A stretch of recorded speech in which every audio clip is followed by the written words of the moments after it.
प्रदेश सरकार का गठन हुए 1 साल का समय बीत गया।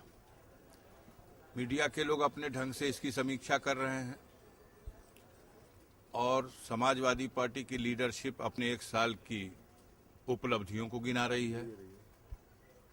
विपक्षी लोग अपने ढंग से इसकी समीक्षा कर रहे हैं, लेकिन आम जनता अपने आप को कहीं ना कहीं ठगा हुआ महसूस कर रही है। सरकार कह रही है हमने अपना सारा वादा पूरा कर दिया, जनता कह रही है हमें कहीं भी उस वादे की एक झलक भी दिखाई नहीं दी। किसान से कहा गया कि 50,000 रुपए का कर्ज माफ कर दिया जाएगा। किसान ने कर्ज लिया साधन सहकारी समिति से, कोऑपरेटिव से, और कर्ज माफी की चिट्ठी आज तक साधन सहकारी समिति में नहीं पहुंची। तो ऐसी स्थिति में सरकार का यह दावा कि हमने वादा पूरा कर दिया, आम जनता अपने आप को ठगा हुआ महसूस कर रही है।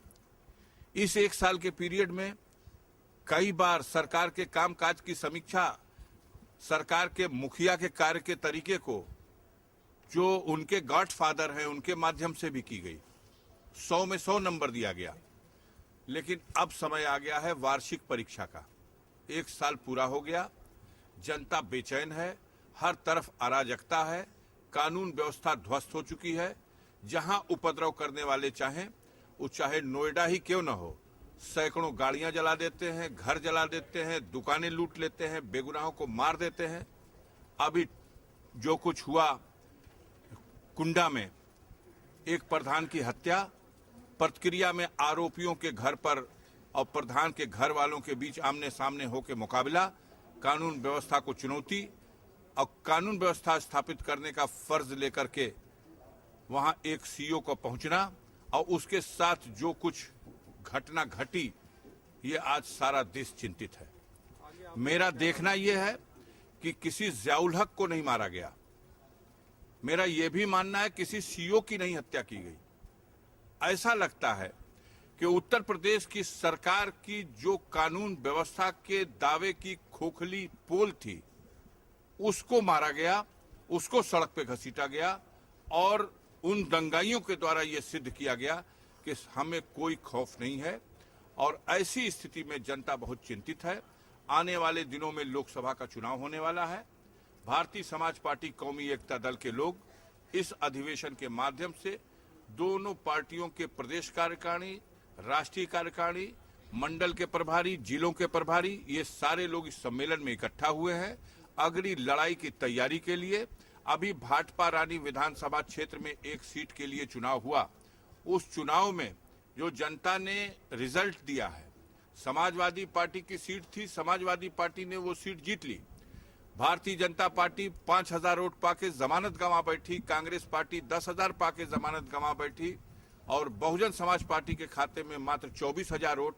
ऐसी स्थिति में जो भारतीय समाज पार्टी की छड़ी निशान वाला प्रत्याशी था सभा कुंवर कुशवाहा, उसके खाते में 39,000 वोट।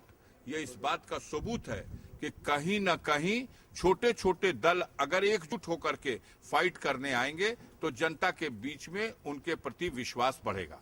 अब उत्तर प्रदेश ने अल्पसंख्यकों से वादा किया था कि हम बेटियों की शादी के लिए 1-1 लाख रुपया अनुदान देंगे, कन्या विद्या धन देंगे, कब्रिस्तानों की बाउंड्री करा देंगे, 18% रिजर्वेशन की व्यवस्था देंगे। अभी तक तो कुछ दिखाई नहीं दे रहा।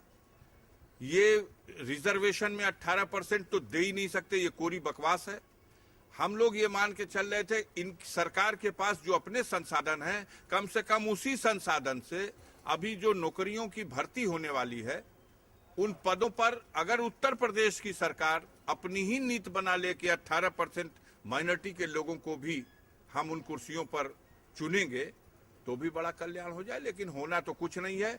बेवकूफ बनाया था और बेवकूफ आज भी बना रहे हैं और हमें उम्मीद है कि 2014 में उनको मजा चखना पड़ेगा। ये बेवकूफ बनाने की जो उनकी नीति है, इससे जनता त्रस्त आ चुकी है। आप भी संतुष्ट नहीं, प्रदेश की जनता संतुष्ट नहीं, हमारे या उनके नेता के संतुष्ट होने से क्या हो सकता है। 100 में 100 नंबर देने से पोल तो खुल जाएगी आगे आने वाले दिनों में। हम छोटे छोटे दलों के लोग एक मोर्चा बना करके ये जनता से जो खोखले वादे झूठ बोला जा रहा है, इसका जनता के बीच में जाकर के बता रहे हैं। और जनता को जागरूक कर रहे हैं कि आने वाले चुनाव में इनको करारा सबक सिखाओ ताकि ये झूठ बोलते समय जनता के बीच में आगे से सावधान रहें।